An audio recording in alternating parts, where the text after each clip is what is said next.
अस्सलामुअलैकुम, आप देख रहे हैं डायरेक्ट लाइन। मैं हूं जवेरिया जैद। नाजरीन, कौमी इक़्तिसादी सर्वे जारी हो चुका है, अदाद-ओ-शुमार सामने आ चुके हैं, दावे भी हैं, कामयाबियों के किस्से भी हैं। हुकूमत कहती है कि 3 बड़े मौशी चैलेंजेस पर काबू पा लिया गया है। महंगाई में कमी आई है, ज़र मुबादला के ज़खायर बेहतर हुए हैं और मईशत इस्तेहकाम की तरफ बढ़ रही है। लेकिन सवाल यह है कि अगर ये सब कुछ बेहतर हो रहा है, स्टेबल हो रहा है, तो आम आदमी की ज़िंदगी आखिर क्यों बदतर होती जा रही है? शरह नमू का हदफ 4.2% था, मगर हासिल सिर्फ 3.7% हुई। सनद, ज़राअत और बरामदात मतलूबा रफ्तार क्यों ना पकड़ सकी? आखिर वो कौन सी रुकावटें हैं जो हर साल अहदाफ को कागजों तक महदूद कर देती हैं? एक तरफ मौशी इस्तेहकाम के दावे हैं, तो दूसरी तरफ एक ही साल में कौमी कर्जों में 7,000 अरब रुपए का इजाफा हो जाता है। आखिर कब तक मुल्क कर्ज लेकर निज़ाम चलाएगा और इन कर्जों का बोझ आखिर कौन उठाएगा? वही आम शहरी, वही तनख्वाहदार तबका और वही गरीब आदमी? हुकूमत IMF से रिलीफ लेने को बड़ी कामयाबी करार दे रही है, मगर क्या हमारी मौशी पॉलिसीज अब भी वाशिंगटन और IMF की मंजूरी की मोहताज नहीं? आखिर कब पाकिस्तान अपना बजट खुद मुख्तारी के साथ बनाएगा? ये बहुत अहम सवालात हैं जिनके जवाब जानने की आज हम कोशिश करेंगे। और प्रोग्राम के आखिरी हिस्से में हम आलमी मंजरनामे की बात कर लेंगे। अमेरिका और ईरान दोबारा आमने सामने हैं, हमले हो रहे हैं, जवाबी कार्रवाइयों की धमकियां दी जा रही हैं और पूरी दुनिया इस वक्त बेचैनी से अगले कदम का इंतजार कर रही है। सवाल ये होगा कि क्या ये सिर्फ ताकत का मुजाहरा है या एक बड़ी जंग का आगाज है? अगर अमरीकी हमले बढ़ते हैं और ईरान अपने वादे के मुताबिक पीछे नहीं हटता, तो क्या खलीज एक नई आग की लपेट में आ जाएगा? सदर ट्रंप मजीद हमलों का इंदिया भी दे रहे हैं, जबकि ईरान ये वाजे कर चुका है, क्लियर कर चुका है कि दबाव के आगे वो झुकेगा नहीं, सरेंडर नहीं करेगा। ऐसे में फैसले मुज़ाकरात की मेज़ पर होंगे या मिसाइलों की ज़बान बोलेंगे? ये अहम सवालात हैं और इनका जवाब भी आज हम जानने की कोशिश करेंगे, सिचुएशन को समझने की कोशिश करेंगे। लेकिन सबसे पहले हम जनाब बात कर लेंगे बजट की। ये जो दिन चल रहे हैं बड़े इंपॉर्टेंट हैं क्योंकि बजट फाइनल हो रहा है। इस पर बात करने के लिए senior economy expert doctor Shahid Hasan Siddiqui साहब ने हमें ज्वाइन किया है। इसके साथ साथ एंकर पर्सन और एनालिस्ट तंजीला मजर साहिबा और मसूद रजा साहब भी डिस्कशन का हिस्सा होंगे। डॉक्टर साहब, सबसे पहले तो आप तीनों मेहमानों का शुक्रिया अदा करना चाहूँगी और आपसे डिस्कशन का आगाज़ करना चाहूँगी। बड़े इंपॉर्टेंट डेज़ हैं, एक घर का बजट बड़ा इंपॉर्टेंट होता है जिसमें ये डिसाइड किया जाता है कि कितना खर्चा होगा, कितनी सेविंग होगी, सरप्लस रहेगा, खसारा रहेगा। तो ये तो एक फिर पूरे मुल्क की बात है। कल बजट भी बाकायदा तौर पे अनाउंस होगा और आज हमने देखा कि कौमी इक़्तिसादी सर्वे भी जारी हुआ, बड़े बड़े दावे भी किए गए और बड़ी बड़ी कामयाबियों के किस्से भी सुनाए गए। लेकिन एक चीज़ जिसको एडमिट किया गया कि कई जो शोबे ऐसे हैं जिनमें मौशी अहदाफ के हुसूल में हुकूमत नाकाम रही है। सर, सबसे पहले तो ये जो सर्वे आज पेश हुआ है, आप इसको किस तरह से देखते हैं? और मुख्तलिफ सेक्टर्स, बड़े अहम सेक्टर्स, इनमें जो अहदाफ के हुसूल में नाकामी हुई है, इनकी वजूहात आप क्या देखते हैं? आपकी नज़र में क्या हो सकती हैं? बहुत शुक्रिया आपका। देखिए, वज़ीर ख़जाना ने पहली बात तो यह है कि गैर हकीकत पसंदाना बातें की हैं। जो दावे उन्होंने किए हैं उसके सबूत के तौर पर उनको स्टेट बैंक के या मिनिस्ट्री ऑफ फाइनेंस के आदाद-ओ-शुमार पेश करने चाहिए थे, जो उन्होंने नहीं किए। हक़ाइक़ उन्होंने छुपाए हैं और इस हकीकत का इदराक नहीं किया कि रिकॉर्ड अगर आप स्टेट बैंक की रिपोर्ट देख लें, मिनिस्ट्री ऑफ फाइनेंस की, जंग शुरू होने से पहले पाकिस्तान की मईशत गैर मुस्तहकम हो चुकी थी। इसलिए नाकामियों को इस जंग के खाते में डालना बड़ी ज्यादती है पाकिस्तान के साथ, क्योंकि जंग जब शुरू हुई 28 फरवरी 2026 को, उससे पहले हमें पता था कि टैक्सों की वसूली हदफ से कम है, हमें पता था कि फॉरेन डायरेक्ट इन्वेस्टमेंट गिरा है, या ये स्टेट बैंक या हुकूमत के आदाद-ओ-शुमार है। टैक्सों की वसूली हदफ से कम थी, महंगाई बहुत तेजी से बढ़ी थी, इम्पोर्ट्स बढ़ी थी और बरामदात गिरी थी, और बेरोजगारी बढ़ी थी, गुर्बत बढ़ी थी। ये सारे आदाद-ओ-शुमार रिकॉर्ड पर मौजूद हैं। लेकिन जंग से असल में हुकूमत ने फायदा उठाया है, नुकसान नहीं हुआ। अच्छा। पहले तो आपने देखा कि रेमिटेंसेस में जबरदस्त इजाफा हुआ। पहले 41 अरब डॉलर की बात हो रही थी, अब ये क्योंकि ये 4 अरब डॉलर से ज्यादा इस महीने में आ गया, जो कोई भी एक्सपेक्ट नहीं कर रहा था। दूसरा ये था कि आलमी मंडी में जो थोड़ी बहुत तेल की कीमतें बढ़ी थी, उसकी आड़ में हुकूमत ने पेट्रोलियम लेवी और आवाम पे इतना बोझ डाल के अपने रेवेन्यूज बढ़ा लिए। तो हकीकत में अगर मुझसे आप पूछें, इस जंग से अभी तक हुकूमत ने फायदा उठाए, अपना आवाम को कुचला है। एक तो ये बात बिल्कुल वाज़ेह है। ठीक है। वजह जो आप मैं बता दूं कि हमारा मसला ये है, हमारी अशराफिया की मईशत है, मुल्की अशराफिया और बैरूनी अशराफिया। IMF ये चाहता है कि हम IMF के प्रोग्राम में रहें ताकि वो पाकिस्तान की मईशत को अमरीकी एजेंडे के मुताबिक चलाएं, कमजोर रखें। और हुकूमत ये चाहती है कि IMF की शराइत की आड़ में, IMF की शराइत नहीं होती, आवाम से कहें कि जी अब IMF की शराइत है, हम बिजली के दर बढ़ा रहे हैं, पेट्रोल के बढ़ा रहे हैं, तरक्याती अखराजात में कटौती कर रहे हैं, तालीम का बजट कम कर रहे हैं, ये तमाम काम करते हैं अशराफिया को नवाजने के लिए, आवाम को ऊपर बोझ डालने के लिए और उसके खाते में। तो अगर ये जो आपने बजट की बात की, जी। अगर 1988 से अब तक मेरे मुल्क में 16 मरतबा IMF प्रोग्राम लिया और सब नाकाम रहे, अब हम 17वीं में भी जाएंगे, तो क्या यही बजट उसी से मुख्तलिफ होगा जो 1988 से अब तक आए हैं?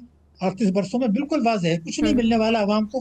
आवाम को मैं सिर्फ रिकॉर्ड पर बता दूं कि जो कुछ तनख्वाहदार तबकों को या किसी को थोड़ा बहुत रिलीफ मिलेगा, जी। दूसरी जेब से उससे दुगने से ज्यादा हुकूमत बजट में निकाल लेगी, बजट तजावीज़ में। ये बिल्कुल वाज़ेह है, इसमें किसी को कोई गलतफहमी नहीं होनी चाहिए। सही है, दिखावा रिलीफ है जो आपके ख्याल में दिया जाएगा तनख्वाहदार तबके को। डॉक्टर साहब, इसको मजीद भी आपसे समझने और जानने की कोशिश करेंगे, आपकी मौजूदगी का भरपूर फ़ायदा भी उठाएंगे। IMF के हवाले से जो आपने बात की है इसको मजीद डिस्कस करेंगे, लेकिन तंजीला मज़हर साहिबा को भी सामने गुफ्तगू कर लेते हैं। तंजीला साहिबा, हुकूमत कहती है 3 बड़े जो मौशी चैलेंजेस हैं उन पर काबू पाया गया है, जिनमें महंगाई की बात हो रही है कि महंगाई पर काबू पाया गया है, इसके साथ साथ ये कहा जा रहा है कि ज़र मुबादला के ज़खायर बेहतर हुए हैं, और तीसरी चीज़ मईशत कहा जा रहा है कि स्टेबिलिटी की जानिब गामजन हुई है। अगर ऐसा हुआ है तो उसके समरात आवाम तक क्यों नहीं पहुंच रहे? आवाम आखिर क्यों इतनी अनस्टेबल है? आवाम स्टेबिलिटी क्यों नहीं शो कर रही है, और आवाम अभी भी क्यों दुहाइयां देती हुई नजर आ रही है?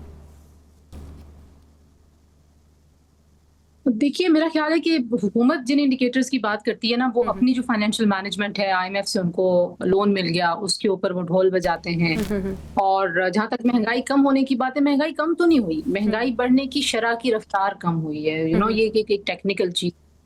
और जो मेशत की बेहतरी की बात है, जाहिर है वो तो बिल्कुल भी सच नहीं है, क्योंकि जो मेशत है वो सिर्फ ज़र मुबादला के ज़खायर बढ़ने से या बाहर से जो पैसे आते हैं वो ज़्यादा होने से या IMF की तरफ से फंड्स आने से तो नहीं मेशत बेहतर होती।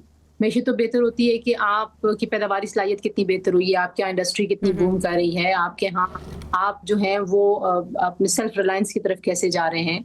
अब टैक्सेस की एक भरमार है जो पहले से है, और अभी कल देखते हैं कि क्या इसमें होता है।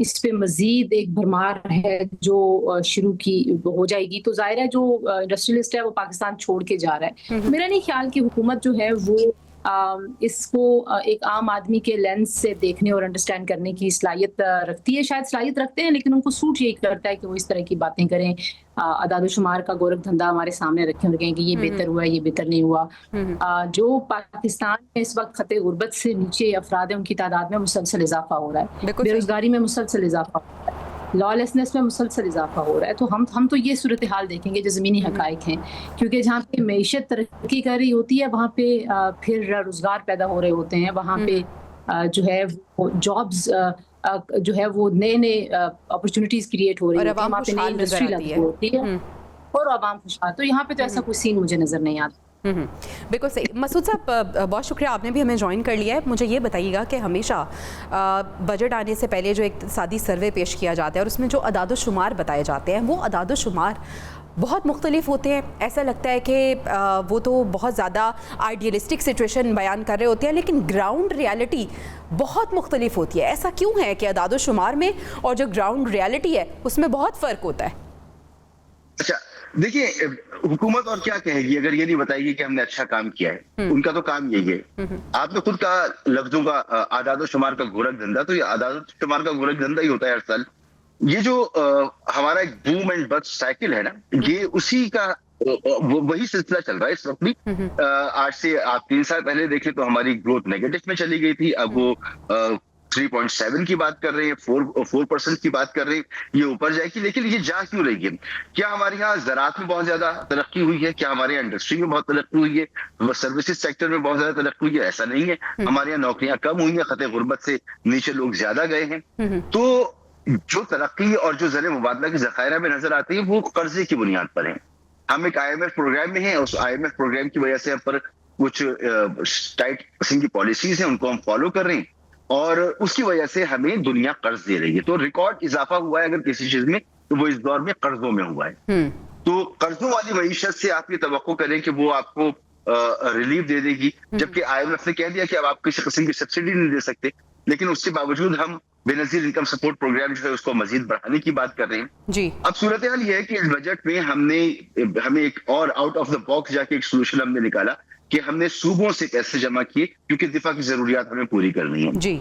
अब ये नौबत यहाँ तक तो आ गई, अब अगले साल क्या करेंगे? क्या यही फॉर्मूला कारगर रहेगा? क्या जब तक हम अपनी एक्सपोर्ट्स को नहीं बढ़ाते, हम ज़राअत से टैक्स वसूल नहीं करते और ज़राअत को काबिल अमल और मुल्क की जरूरियात के मुताबिक नहीं बनाते, हमारे यहाँ गन्ना उगता है, दालें हम नहीं उगाते, दालें हम सारी इम्पोर्ट करते हैं, तो बहुत सारी ऐसी चीजें हैं जो कि हम यानी इस दफा के बजट में जब मैं बात कर रहा हूं तो मेरा दिल नहीं चाह रहा कि मैं उन्हीं बातों को रिपीट करूं जो हर साल रिपीट करता है, बिल्कुल ऐसे ही है। क्योंकि इस बजट से पहले हमने ये सुना था कि कोई 28वीं तरमीम आ रही है, कोई रिफॉर्म्स की बात हो रही है, कुछ प्राइवेटाइजेशन पीआईए की प्राइवेटाइजेशन हुई तो हम समझे कि डिस्कोर्स की भी हो जाएगी और जगहों पर भी होगा। जब हमने सुना कि ये हुकूमत जो है वो बचत के ऊपर काम करने जा रही है, कुछ वजारतें कम करेगी, ऐसा कुछ नहीं हुआ, तो दिल नहीं चाह रहा कि इस बजट में हम क्या बात करें। ये हर दफा की तरह का एक बजट है, बल्कि पुराने बजटों से भी ज्यादा एक सख्त सिचुएशन में पेश किया जाने वाला बजट है। फिर बजट क्या हुकूमत ने बनाया है, ये भी एक सवाल है। हुकूमत ने को जो गाइडलाइंस मिली हैं उसके मुताबिक हुकूमत ने उन खानों में अपने नंबर फिट करके दे दिए। बिल्कुल सही। तो एक रिवायती सा बजट है। आवाम को कब रिलीफ मिलेगा? जब हमारी ग्रोथ 6% से ऊपर जाएगी, 7% जब ग्रोथ होगी तो हमारी आबादी के लिहाज से नौकरियां पैदा होनी शुरू होंगी। हम इस वक्त हमने आधा सफर तय किया है, हम जाते हैं 5-6 तक हम जाते हैं, कभी 6.8 तक भी हम गए हैं, लेकिन फिर उसके बाद हमें एक रिवर्स गेयर लगता है। अच्छा मसूद साहब, आप बिल्कुल दुरुस्त फरमा रहे हैं कि हर साल जब हम बजट ट्रांसमिशन कर रहे होते हैं तो ऐसा लगता है कि घुमा फिरा कर वही सवाल होते हैं और पैनलिस्ट के पास वही जवाब होते हैं, क्योंकि कुछ भी मुख्तलिफ नहीं है। लेकिन सिचुएशन की जो आपने बात की कि इस दफ़ा जो है वो सारे का सारा जो इल्ज़ाम है वो सिचुएशन पे भी डाला जा रहा है, जो मशरिक़ वस्ता की सिचुएशन है, इसमें मैं आपसे मज़ीद बात करना चाहूँगी। लेकिन तंजीला साहब डाला जाता है जी अभी जो सिचुएशन चल रही है अब की बार उस पे इल्ज़ाम डाला जा रहा है और आईएमएफ पे भी बहुत ज़्यादा इल्ज़ाम डाला जाता है। हालांकि बहुत से पैनलिस्ट ये भी कह रहे हैं कि हुकूमत बहुत से शोबों में और बहुत सी जगहों पे आईएमएफ के कंधों पर बंदूक रख के भी चलाने की कोशिश करती है। तंजीला साहब, कौमी कर्जों में 7,000 अरब रुपए का इजाफा एक ही साल में हो रहा है। अब ये बताएं कि ये जो कर्ज़ है ये अदा किसने करना है? क्या आप समझती हैं कि ये जो कर्ज़ का बोझ है ये हर शख्स अदा कर रहा है इस मुल्क में, या ये बोझ जो है ये उन्हीं पे डालने की कोशिश की जा रही है? आम ज़बान में अगर मैं कहूँ तो वही आम आवाम, वही तनख्वाहदार तबका जो पहले भी इस बोझ तले दबा हुआ है, वही मज़ीद जो है वो इस बोझ पे दबता चला जाएगा और वही ये बोझ उतार रहा है। देखिए, जो कर्ज की बात है, जाहिर है हम देखते हैं हर हुकूमत आती है और वो नए नए कर्ज लेना शुरू हो जाती है। ये सिर्फ कर्ज नहीं है, इस कर्ज के ऊपर एक सूद है, उस सूद को वापस ना करने पे एक सूद है, जितना वो रोल ओवर्स होते हैं, जो डेट सर्विसिंग के चार्जेस हैं, मतलब एक बोझ है जिसको हम खुशी खुशी लेके फिर रहे हैं। और हम अपनी सबसे बड़ी कामयाबी बताते हैं कि हमें IMF ने पैसे दे दिया। IMF आपको कर्ज देता है और सूद समेत आपसे वापस लेता है। जो कमी है वो ये है कि आपके पास कोई इस्लाहात है ही नहीं, आपके पास कोई तरीक़ाकार है ही नहीं। आप वो स्टेट जो एंटरप्राइजेस हैं जो लॉस मेकिंग करती हैं, आप उन लीकेजेस को बंद ही नहीं कर सके, आप बिजली चोरी को नहीं रोक सके, आप टैक्स नेट को नहीं बढ़ा सके। और जो बेचारे फंस गए हैं, जो जोर ज़बरदस्ती के आगे हैं उस टैक्स नेट में, जो तनख्वाहदार तबका है, आप उसके ऊपर बोझ लादते चले जा रहे हैं। और आप देखिए, ट्रेडर्स आपके हाथ में नहीं आते, एग्रीकल्चरल जो जिनकी लैंड्स हैं, जो ज़मींदारे हैं बड़े, वो आपके हाथ में नहीं आते, मिल ओनर्स आपके हाथ में नहीं आते, तो आपका जोर किस पे चलता है? मतलब स्टेट की रिट तो ये है ना कि स्टेट जो टैक्सेबल जितनी भी इनकम जिस सेक्टर के लोगों के पास है उन तमाम को उस दायरे में लेके आए, लेकिन आपका जोर ही नहीं है। तो जब आपका जोर नहीं है तो फिर आपको कोई नया तरीक़ेकार वज़ा कर देना चाहिए। ये क्या हम एक इदारा बना रहे हैं, हम FBR से ये इख्तियार ले रहे हैं, हम FBR को ये इख्तियार दे रहे हैं, एमनेस्टी स्कीमें ला के थक गए हैं, एमनेस्टी स्कीमों से भी कोई नहीं आता। दूसरा जो इशू है वो ये कि आप टैक्स नहीं कलेक्ट कर पाते, शॉर्टफॉल हमेशा आपके सामने रहता है। आप जो टैक्स देते हैं उनको आप उस टैक्स देने का रिवॉर्ड क्या करते हैं? बिल्कुल सही। टूटी हुई सड़कें, इलाज नहीं, एजुकेशन नहीं, मतलब आपने एजुकेशन को भी बिल्कुल वो एडॉक उस पॉलिसी पे चलाना शुरू कर दिया और आप प्राइवेटाइज करते चले जा रहे हैं। मतलब जिसको नहीं करना चाहिए उसको प्राइवेटाइज करना शुरू कर दिया, जिनको प्राइवेटाइज करना चाहिए वहां पे जोर नहीं चलता।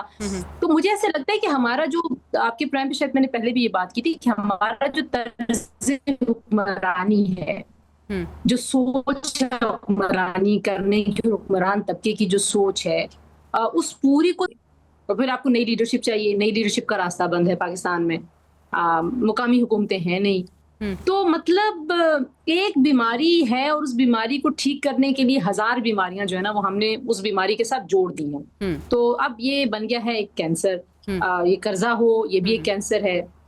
मुआशी इस्लाहात ना होना, ये भी एक कैंसर है। आपने देखा बड़ी बड़ी कमेटियां बनती है, बड़ी बड़ी रिपोर्टें बनती हैं, और करते क्या हम एक और काबीना लेके आ रहे हैं, इस्लामाबाद की बनाना चाहते हैं हम, और वजीर लेके आना चाहते हैं हम, और हुकूमती अखराजात बढ़ाना चाहते हैं हम, और शशके करना चाहते हैं, तो मतलब आपको फिर प्रायोरिटीज नजर आ जाती है ना। आप एक तरफ बात करते हैं कि हम बड़ी किफायतशारी करने लगे हैं, फिर आप बहुत सारे मुशीरान और वो पता नहीं किस किस को ऐड ऑन कर लेते हैं।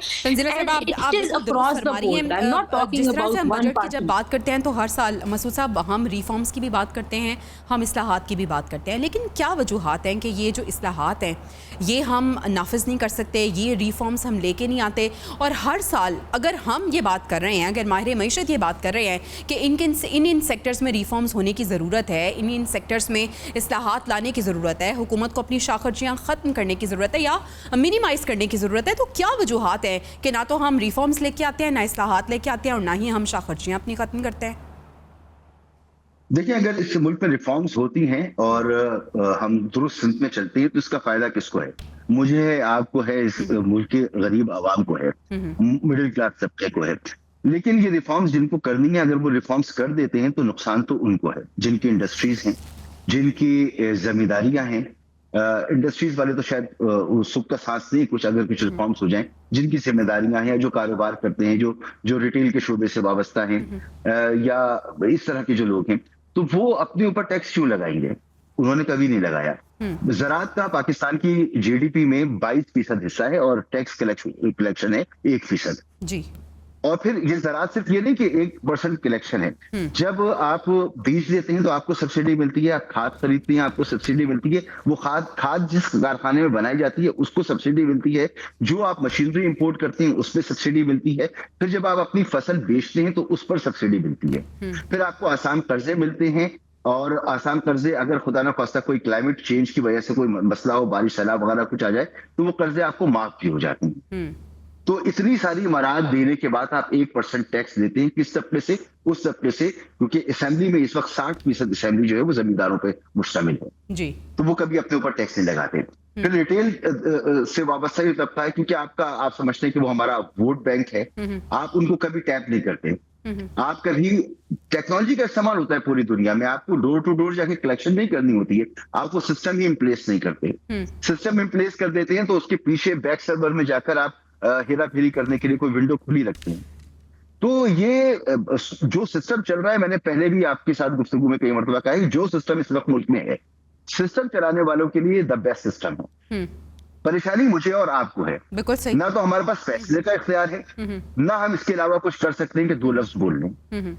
तो जिनको करना है उनके लिए अच्छा सिस्टम चल रहा है, उन्हें कोई जरूरत नहीं है सिस्टम को चेंज करने की। बिल्कुल सही, बिल्कुल सही। मसूद साहब, अभी हमें ब्रेक पे जाना है। नाज़रीन, पैनल मेरे साथ ही मौजूदा होगा। ब्रेक से जब वापस आएंगे तो हम बात करेंगे कि तनख्वाहदार तबके को कुछ रिलीफ देने की बात हो रही है, इसमें कितनी हकीकत है और क्या वाकई तनख्वाहदार तबका जो है ये जब बजट अनाउंस होगा उसके बाद कुछ सुख का सांस लेगा? पैनल के राइज पर जानेंगे। Stay with us. Welcome back नाज़रीन। कल बजट आ रहा है और सवाल यही है कि जो बजट आ रहा है क्या ये IMF की कंडीशंस के मुताबिक आ रहा है या फिर अवाम के मफादात को जहन में रखते हुए ये बजट बनाया जा रहा है? तंजीला साहबा, सवाल ये है, और ये इक्तिसादी सर्वे में बताया भी जा रहा है कि तनख्वाहदार तबके को रिलीफ दिया जाएगा। अवाम इस वक्त ये पूछ रही है कि क्या ये अलामती रिलीफ होगा या वाकई आप समझती हैं कि इस तरह की कंडीशन है कि अवाम को और तनख्वाहदार तबके को वाकई रिलीफ दिया जाएगा, और दिया जाएगा तो किस मत में ही हो सकता है?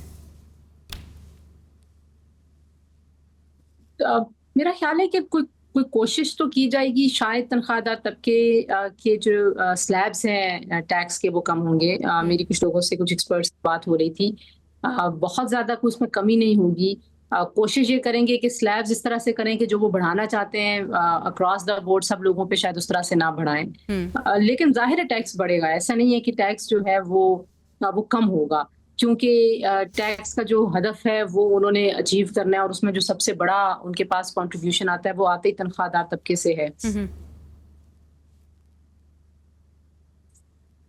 तो मेरा ख्याल है कि कोशिश तो करेंगे, बट सरदस्त मुझे कोई ऐसी गुंजाइश नहीं नजर आती है बिल्कुल ऐसे ही है। हुकूमत के पास जो IMF के साथ उनकी वक्त डिबेट चल रही है, जिस तरह की कंडीशंस हैं वो देख लें, मतलब उसमें कितना सारा रिलीफ दे पाएंगे वो। ठीक, मसूद साहब यही सवाल मैं आपके सामने रखना चाहूंगी, तनख्वाहदार तबका क्या कुछ उम्मीद रखे कि जो अवाम वादा कर रही है कि इन्हें रिलीफ दिया जाएगा, किसी हद तक रिलीफ दिया जा सकता है? नहीं, बात तो जरूर हो रही है कि कुछ तनख्वाहदार तबके पे बोझ कम किया जाए, लेकिन एक तरफ आप बोझ कम करेंगे तो दूसरी तरफ से कहीं ना कहीं तो आपने वसूल करना भी। आप डायरेक्ट टैक्स कम कर देंगे तो इनडायरेक्ट टैक्स बढ़ा देंगे, और टैक्स का हदफ तो आपने पहले से ज्यादा ही रखा है। पिछला जो हदफ था वो आप हासिल नहीं कर सके तो आपने मलबा डाला मिडिल ईस्ट के सूरत हाल पर, और लेवी बढ़ाकर आपने वो उससे ज्यादा पैसे जमा कर दिए। तो हुकूमत कहीं ना कहीं से ले लेगी, देना हम नहीं है, इसमें तो कोई दूसरी राय नहीं है।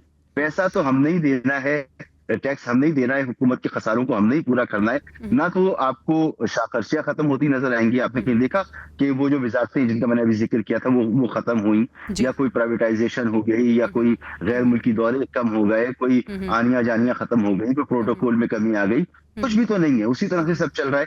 मेरे ख्याल में हुकूमत को संजीदगी के साथ कोई ग्रोथ पॉलिसी देनी चाहिए जो हमारी भी समझ में आए, आपकी भी समझ में आए, हमें पता हो कि जी ये मसाइल हैं, ये परेशानियां हैं, इस रास्ते पर हमें चलना है और इसमें ये मुश्किलात आएंगी, लेकिन इतने अरसे के बाद हम किसी मंजिल पर पहुंच जाएंगे।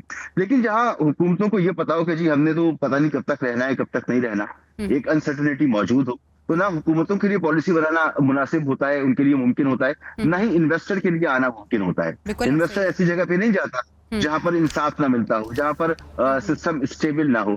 अब आप कल ही का वाकया देखें कि वो सानहा बल्दिया टाउन के जो मुल्जिमान थे 14 साल के बाद उन्हें बाइज्जत बरी कर दिया गया। 300 लोग जल के खाकसर हो गए जिस फैक्ट्री के अंदर, उसका कोई इंसाफ ही नहीं है। तो जब लोग इस तरह की चीजें देखते हैं, फिर हमारे यहाँ रेड टेपिज्म है, हमारे यहाँ one window operation, ease of doing business की बात होती है, लेकिन ईज ऑफ डूइंग बिजनेस तो आज तक नहीं है। चाइना को अगर हमसे कुछ शिकवा है तो शिकवा ये है कि हमने कॉरिडोर बना दिया, उसके ऊपर जो आपको काम करना था वो आपने अब तक काम नहीं किया। तो हमें काम करने की जरूरत है, पॉलिसी बनाने की जरूरत है। इन नामसाइल हालात में भी हमारा मैं आपसे समझना चाहूंगी कि इस खित्ते के जो दूसरे ममालिक हैं, अगर हम बात करें भारत की, बांग्लादेश की बात करें, वहाँ पे जो निज़ाम चल रहा है, अगर हम सेक्टर्स की बात करें, एनर्जी सेक्टर की बात करें, ऑयल एंड गैस सेक्टर की बात करें, और टैक्सेस का जो निज़ाम वहाँ चल रहा है, क्या हम वहाँ के निज़ाम को फॉलो नहीं कर सकते? या वो कंट्रीज़ जो कि हमारी तरह से ही डेवलपिंग कंट्रीज़ हैं, वहाँ पे लेकिन निज़ाम कुछ बेहतर है, क्या हम उन्हें फॉलो नहीं कर सकते? देखिए, अगर इस सवाल से मकसद ये है कि हमारे जो हुक्मरान हैं उनको समझ नहीं है कि उनको क्या निज़ाम अपनाना चाहिए, तो ऐसा नहीं है। वो हमसे ज़्यादा क्वालिफाइड हैं, वो बहुत बड़े बड़े लोगों को, बहुत माहिर लोगों को दुनिया के अपना कंसल्टेंट रखते हैं, उनसे मुशावरत करते हैं, तो उनको सब पता है कि क्या करना है। लेकिन अगर आप बांग्लादेश की बात करें, आप इंडिया की बात करें, तो उन्होंने IPP से ऐसे मुआहदे नहीं किए हुए जैसे हमने किए हुए। बिल्कुल सही। उनके यहाँ लैंड रिफॉर्म्स हुई हैं इंडिया में, हमारे यहाँ लैंड रिफॉर्म्स नहीं है। एक आदमी, एक खानदान लाखों एकड़ अराजी का मालिक है, और उसकी मर्जी है कि वो उसको जो चीज सूट करती है वो उस पर उगाता है, और फिर उसका वोट बैंक उसी वजह से होता है क्योंकि उसके पास बहुत सारी जमीनें होती हैं। फिर वो असेंबली में पहुंचता है, तो फिर उसकी पॉलिसीज तो ये बनाना सबसे इंपॉर्टेंट जिम्मेदारी उसकी होती है ना, कि वो अपने बिजनेसेस को प्रोटेक्ट करे। ये चीनी का स्कैंडल हर साल क्यों आता है, ये गंदम का स्कैंडल हर साल क्यों आता है, और हर साल ही आ रहा होता है। अब सैलाब आ जाना, जंग हो जाना, ये सब दुनिया में सबके साथ हो रहा है ना, सिर्फ हमारे साथ तो नहीं हो रहा, या इस रीजन के दूसरे मुल्क तो इससे नहीं बचे हुए। लेकिन वहां पर हुकूमतें आवाम पर इतना बोझ नहीं डालती जितना यहाँ पर डाला जा चुका है। तो हमें देखना है कि जी हमने, देखिए ग्रास रूट लेवल से पता लगता है, ये शहर, गली मोहल्ले, इलाके जो होते हैं, ये हमारा चेहरा होते हैं, और वो कहते हैं ना पूत के पाँव पालने में नजर आ जाते हैं। तो ये आप चेहरे देख लीजिए और आपको नजर आ जाएगा। अब मैं आपको एक छोटी सी मिसाल देता हूँ। हमारे यहाँ जो अच्छे जहन हैं वो हम एक्सपोर्ट कर देते हैं और बड़े खुश होते हैं कि रेमिटेंसेस, रिकॉर्ड रेमिटेंसेस आ गई। रेमिटेंसेस में पूरे रीजन में सबसे ज्यादा GDP के हिसाब से हमारा शेयर बनता है, जो नहीं बनना चाहिए। इससे ज्यादा रेमिटेंस होने चाहिए, लेकिन इससे ज्यादा हमारी एग्रीकल्चर और हमारा सर्विस सेक्टर और हमारा जो लार्ज स्केल मैन्युफैक्चरिंग सेक्टर है या हमारे एसएमईज हैं उनको चलना चाहिए, उससे आना चाहिए, तो खुद ब खुद जीडीपी में वो कर सका हो जाता है। अच्छा, वो लोग तो बात कर रहे हैं, एक चीज देखिए, हमें स्किल्ड लेबर की जरूरत है, लेकिन आपको मैं अपने शहर का बताता हूँ कि यहाँ पर मैट्रिक के इम्तिहान हुए, बदतरीन नकल हुई, इंटर के इम्तिहानात हुए, बदतरीन नकल हुई, आप मुकाबले के इम्तिहानात देख लें, उसमें बदतरीन नकल हुई। जब आप अपनी कौम को तैयारी इस तरह से कर रहे हैं कि आप नकल का कल्चर इंट्रोड्यूस करा रहे हैं, असातिज़ा को आप भर्ती करते हैं रिश्वत लेकर, और तालीमी निजाम को, सेहत के निजाम को आपने तहस कर देना है, तो आपका जो बुनियादी फंडामेंटल जो है ना, जिस पर कोई माशरा खड़ा होता है, आप जब उसको तबाह बर्बाद कर रहे हैं, तो ये बड़ी बड़ी बातें क्यों कर रहे हैं कि तरक्की नहीं हो सकती जब तक आपके पास लोग तो मौजूद हैं, मेहनत कश तो मौजूद है, लेकिन स्किल्ड लेबर आपके पास मौजूद नहीं है। तो ये छोटी छोटी सी चीजें हैं कि बांटने की तश्कील में किसी भी सियासी जमात का कोई एजेंडा मौजूद नहीं है, सियासी एजेंडा मौजूद होता है, उसका नतीजा ये है कि फिर बजट इस तरह के आते हैं। बिल्कुल सही है तंजीला साहब। अब सनअत, ज़राअत और बरामदात की अगर हम बात करें और उन शोबों की बात करें जिनकी मसूद रज़ा साहब भी निशानदही कर रहे थे, तो क्या ऐसी वजूहात हैं कि मतलूबा रफ्तार ये नहीं पकड़ सकी हैं और हम हमेशा देखते हैं कि इनमें खसारा ही खसारा मिलता है? बहुत लंबी दास्तान है, बस एक छोटे से जवाब में तो इसका जवाब नहीं शायद दे पाऊंगी, लेकिन ये है कि देखिए, आपके यहाँ एनर्जी सबसे महंगी है जी, ठीक है, टैक्स बहुत है आपके यहाँ, जो हालांकि लेबर चीप है, लेकिन जाहिर है उसके लिए रिसोर्सेज नहीं है, वो स्किल्ड नहीं है। फिर जो ईज ऑफ डूइंग बिजनेस है, उसमें नारे बड़े लगते रहे, लेकिन वो ईज ऑफ डूइंग बिजनेस भी नहीं है। यानी कि इंडस्ट्री पाकिस्तान में कैसे आए, जब हर जगह पे किकबैक्स हैं, हर जगह पे कमीशन है। फिर आपने देखा है अरसे में अदालतों ने जो है वो बिजनेस को इतना नुकसान पहुंचाया, हर चीज पे स्टे, हर चीज में, मतलब ये सिर्फ सियासतदानों की गलती नहीं है, ये इज्तिमाई गलती है पूरे निजाम की, जिसमें अदालतों ने अपना किरदार अदा किया है, जो ऑयल माफिया है वो अपना किरदार अदा करता है, ये जो आईपीपीज वाले हैं उनका अपना किरदार है, जो शुगर, मतलब माफियाज ही माफियाज हैं। तो ये सेक्टर्स कैसे बूम करेंगे? देखिए, वैल्यू एडिशन, आपने अपनी बरामदात को कैसे बढ़ाना है, आपने पाकिस्तान को कैसे ब्रांड करना है, ये सब चीजें तब होती हैं जब आप जिस तरह अगर हम एनर्जी सेक्टर की बात करें तो उसमें मुख्तलिफ पॉलिसीज पहले खुद इंट्रोड्यूस करते हैं आवाम के फ़ायदे के लिए। जब आवाम उस तरफ माइल होती है तो फिर हम ये देखते हैं कि वो स्कीम्स जो हैं उनको भी रिवर्स करने की कोशिश करती है। मेरा जो कहना है वो सोलर पैनल की तरफ मेरा इशारा है। इस पर मज़ीद आपसे बात करेंगे। साबिल हुसैन साहब माहिर मशत, उन्होंने भी हमें ज्वाइन किया, शामिल गुफ्तगू कर लेते हैं। Sir, thank you so much for your time. Sir, आज का इक्तिसादी सर्वे और कल जो बजट आने जा रहा है, कैसे देखते हैं सर आप इसे? हाँ जी, देखें, बात तो ये है कि पाकिस्तान की जो मईशत है एक बहुत मुश्किल वक्त के बाद स्टेबलाइज हो गई है, लेकिन अब हमने इस मईशत को चलाने के लिए हमने ग्रोथ की तरफ जाना है, और उसके लिए जरूरी ये है कि हम अपनी एक्सपोर्ट्स को बढ़ाएं, और उसके बढ़ाए बगैर ना हमारी ये ग्रोथ आ सकती है जो कि सस्टेनेबल होएगी, और ना ही हमारी एम्प्लॉयमेंट जनरेशन होएगी, नौकरियां बनेंगी जिसकी हमें रिक्वायरमेंट है। तो ये एक बहुत बड़ा एक ऐसा खाना है मईशत के हवाले से जो अभी तक हुकूमत की तरफ से खाली ही रखा गया है, और इसके बगैर जो है बात आगे बढ़ नहीं सकती। और एक्सपोर्ट को बढ़ाने के लिए पहली बात तो ये है कि हमने इस चीज को रिकग्नाइज करना है कि इस सेक्टर को हमने आगे लेके जाना है, और हमने इसको ब्रॉडन करना है। उसके लिए आपको जो पॉलिसीज हैं उनका, एक तो आपको पॉलिसीज चाहिए, और दूसरे नंबर पे उनका तसलसल चाहिए। तो उसके बगैर जो है ये काम नहीं हो सकता। एक्सपोर्ट में आप सारी दुनिया के साथ कम्पीट कर रहे होते हो, तो उसके लिए जरूरी है कि ये कोई शॉर्ट टर्म में नहीं हो सकता कि आप चुटकी दबाए और वो आपका कल को मसला हल हो जाए। उस तरह उस राह पे हमें गामजन होना है। तो अभी तक जो हमारी मईशत की जो सिमत रही है वो इस वक्त सिर्फ ये रही है कि हमने अपने अखराजात को कुछ कंट्रोल करने की, इम्पोर्ट्स को कंट्रोल करने की कोशिश की है। महंगाई भी उसकी IMF के प्रोग्राम के थ्रू सप्रेशन की है हमने, इकोनॉमी की ग्रोथ को हमने बेसिकली रिड्यूस किया है, खत्म किया है, ताकि हम जो है अपना जो करंट अकाउंट का जो खसारा है, यानी जो एक्सपोर्ट और इंपोर्ट का जो फर्क है उसको हमने कम रखा है। लेकिन उसके नतीजे में हुआ यह है कि मईशत में महंगाई भी आई है जी, और उसके अलावा जो है वो नौकरियां भी गई हैं। बिल्कुल सही। और सर, आपकी मौजूदगी का फायदा उठाते हुए मैं आपसे पूछना चाहूंगी कि IMF से आखिर हमें छुटकारा कब मिलेगा? IMF से छुटकारा आपको उस दिन मिलेगा जिस दिन आप अपनी एक्सपोर्ट्स को बढ़ाएंगे और अपनी जो हमारे जो अखराजात हैं हुकूमत के उनको हम कंट्रोल करेंगे। ये दो चीजें हैं जो बुनियादी हैं।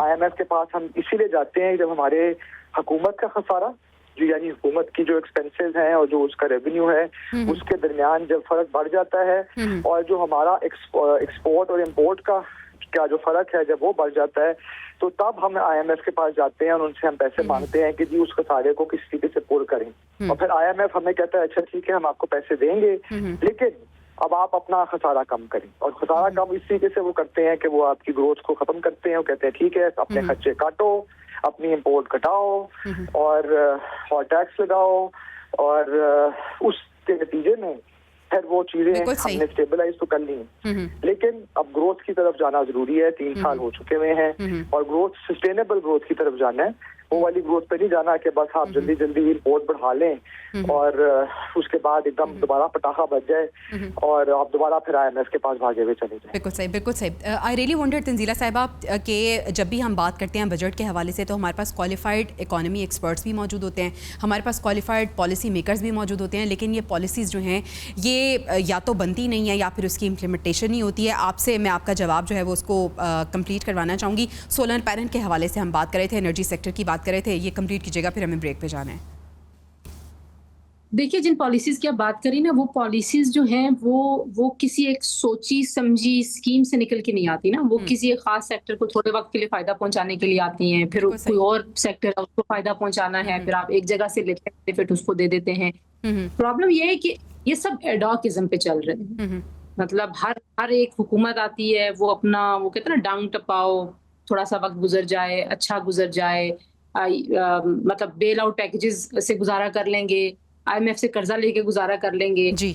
इस्लाहात जो हैं वो पसीना भी मांगती हैं, खून भी मांगती हैं, मेहनत मांगती हैं। इस्लाहात के लिए आपको मसलहतें छोड़नी पड़ती हैं। इस्लाहात के लिए आपको ऐसे सेक्टर्स को भी हिट करना पड़ेगा जहां पे आपके अपने मफादात हैं। तो प्रॉब्लम वही है, आपसे कह रही हूँ ना कि तर्ज हुक्मरानी इसलिए तब्दील नहीं हो पाता कि जहां से मसाइल हैं, मईशत को जहां से लीकेजेस हैं वहां पे हमारे हुक्मरान तबके के मफादात। तो ये जो इतना बड़ा ये तो इतना बड़ा कॉन्फ्लिक्ट ऑफ इंटरेस्ट है, जब तक आप इसको रिजॉल्व नहीं करते, जब तक आप जो है वो इस मुल्क की मईशत इस मुल्क के अवाम के लिए उस्तवार नहीं करेंगे और एक ऐसी मौशी पॉलिसी नहीं बनाएंगे जिसमें कोई विजन हो। मतलब हम देखते हैं विजन 2025, विजन 3035, मतलब कोई हिसाब किताब ही नहीं है, कोई अकाउंटेबिलिटी नहीं है। आते हैं आप प्रोमिसेस करते हैं इधर से उधर और हेर फेर करके मसला है ही ये कि कोई अकाउंटेबिलिटी नहीं है। अगर अकाउंटेबिलिटी हो तो मेरे ख्याल में हर जो आने वाला बजट है वो पहले से बेहतर साबित हो।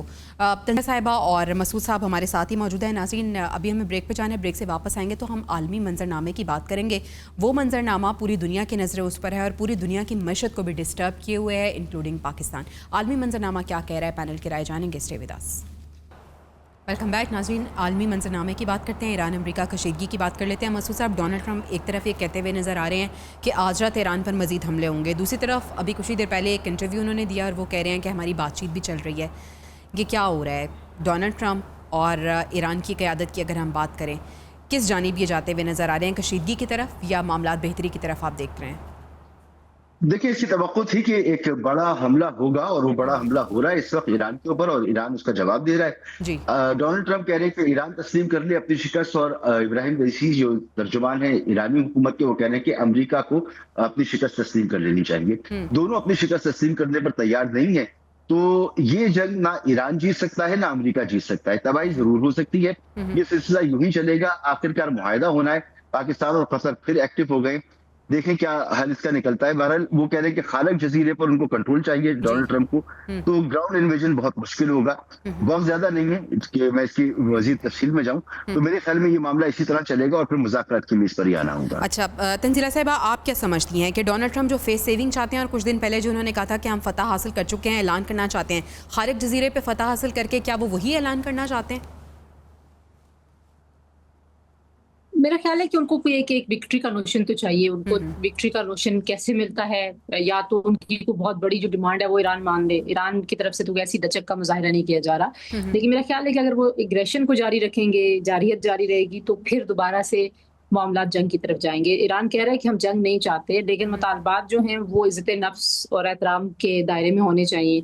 और डोनाल्ड ट्रंप जो हैं वो शायद उनकी एक्सपेक्टेशन थी कि जो वो चाह रहे हैं उसी तरह का एक मुआहिदा हो जाएगा ईरान के साथ, लेकिन क्योंकि ईरान ने बहुत ज़्यादा चीज़ों पे बार्गेन भी किया है, निगोशिएट भी किया है, आई थिंक कि वो आउट ऑफ फ्रस्ट्रेशन को बड़ा हमला कर लेंगे। लेकिन मुझे नहीं लगता कि वो किसी एक जजीरे पे कब्जा करके अपने वो अहदाफ हासिल कर सकते हैं, क्योंकि आप देखिए उनके अहदाफ लम्हा बलम्हा बदलते रहे इस पूरी जंग में। तो जाहिर है वो खुद भी एक्सपोज होते हैं जब वो एक टारगेट से दूसरे टारगेट, दूसरे से तीसरे पे स्विच करते हैं। तो इसका मतलब ये है कि he is doing it out of frustration.